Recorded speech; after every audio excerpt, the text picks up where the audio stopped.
Totosa soamantsara ny andron'ny tanora natao teto amin'ny paroasy ny Tanambao Sainte Louise de Mariaque.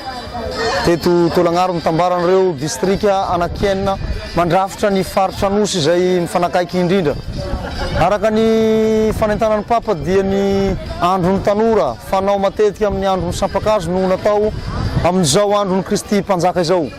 Ka tsy diso anjara tamin'izany ny tato amin'ny diocèse-ny Tolagnaro indrindra taty amin'ny faritra Anosy nanatanteraka an'izany fivorian'ny tanora izany.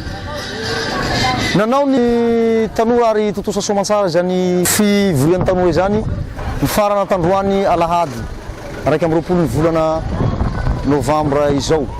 Nanomboka tamin'ny zoma 7 Novambra ny fivoriana, nisokafana tamin'ny vavaka ary ny faranana tamin'ny vavaka ihany koa tandroany. Maro ny zavatra no hita tao anatin'izay ao ny fanakalozan'ny tanora, ao ny fanjaisana fananarana sy fampianarana, mifototra tanteraka amin'ny hafatry ny Papa, ary indrindraindrindra ao ny sakramentan'ny fampihavanana izay nanomezana ny fampihavanana an'ireo tanora ireo.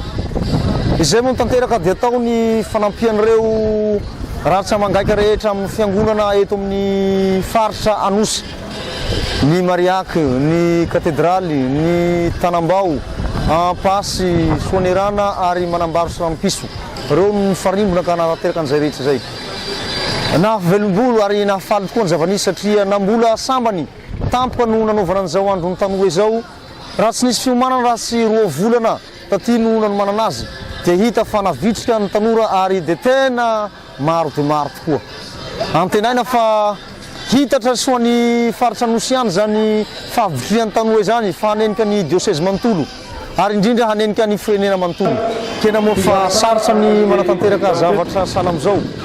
Ka eto anohan'olana fisaorana ny Monseigneur Aray Malala Vesana Kotozafy nanaiky ny vorian'ny tanora sy nanohana arakevitra tamin'ny fanatosana an'ity fivorian'ny tanora ity. Tsy adino ihany koa ireo pretra rahalahy mitantana distrika sy nitantana an'ireo tanora ireo, namela an'ireo tanora ireo ary nanampy azy ireo na ara-bola na ara-pitaovana indrindra ny arakevitra.